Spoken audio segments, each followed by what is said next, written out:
The article is written in the context of China's complaint against India at WTO.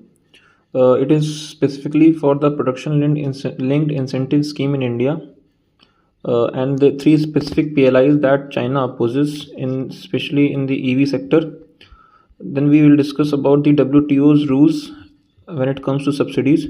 What does subsidies and countervailing measures agreement state?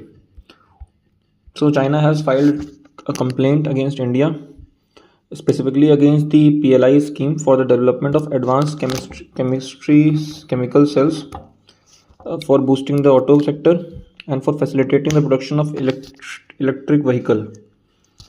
So what is this PLI scheme? The scheme was launched in 2020 to give a major boost to Indian manufacturing. It provides financial incentives based on the incremental sales to strategic industries. Based on the sale increment in the scale, the financial incentives are improved, this aims to improve the India's position in global supply chain and integrate medium and small scale industries into the industrial production. There are three specific PLI schemes that China has challenged. First, the production of advanced chemistry cells, batteries. Second, the schemes for auto industry, which seeks to buttress the manufacturing of advanced automotive technology products in India. And a scheme for promoting EV manufacturing by attracting global EV manufacturers. So what are the China's complaint? China alleges that these three PLI schemes provide financial benefits to companies which are operating in India contingent on domestic value addition. That means under the PLI scheme for the auto sector, one condition for the eligibility to get financial incentive is that there must be 50% domestic value addition. The raw materials that are being used for the generation of such auto should be sourced from domestic sources. Same provisions in the ACC batteries, advanced chemistry cells batteries, is that beneficiary must ensure a DVA, that is domestic value addition of 25%.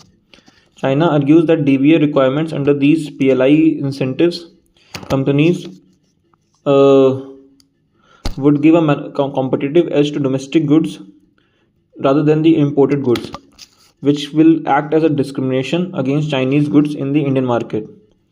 So next in the point is what are the specific laws which are directing these subsidies in WTO.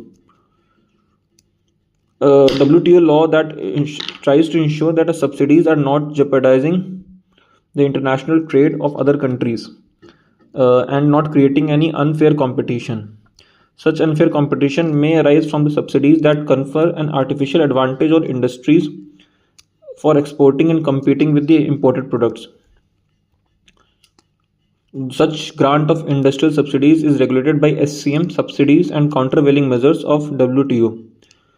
The Article 1 of SCM defines a subsidy as a financial contribution by a government or public body that confers a benefit. The subsidy should also be specific.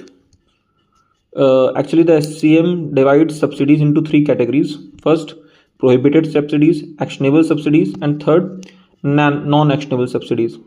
Prohibited subsidies are forbidden by definition and generally of two types: export subsidies and import substitution subsidies.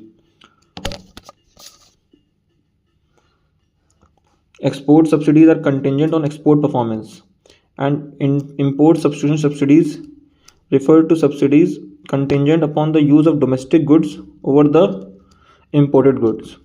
And this is the major contention point between China and India in this case.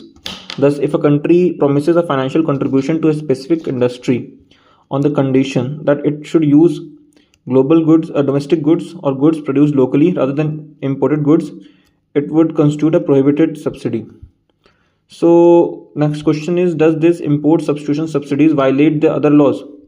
As an import substitution subsidy will also breach two other WTO legal provisions. First is the national treatment obligation. So first we have read 3 to 4 main keywords here. First, domestic value addition. Second, ACC. Third, import substitution subsidies under the prohibitive subsidies. And fourth is the national treatment obligation, which has been codified under GATT, that is General Agreement on Trade and Tariff. This national treatment obligation obligates countries to ensure that their domestic laws do not treat imported products less favorably than their domestic products. And it also comes in the contravention of TRIMS, that is trade related investment measures, which state that no country shall impose any trim that is inconsistent with its national treatment obligation. The TRIMS agreement contains a specific illustration of a prohibited trade related investment measure.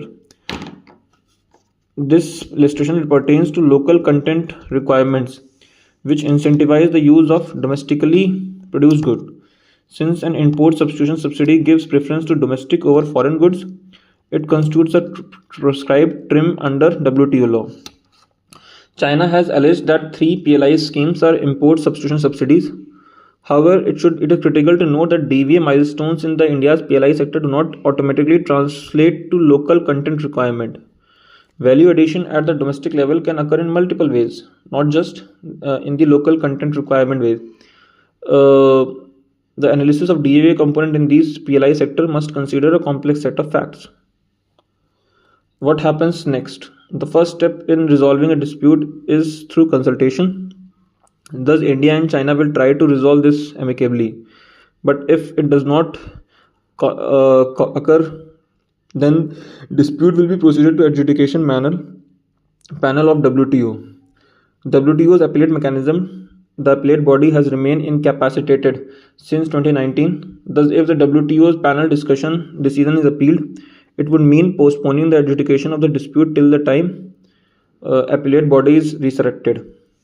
The practical implementation is the status quo remains, and a country can continue with its impugned measures.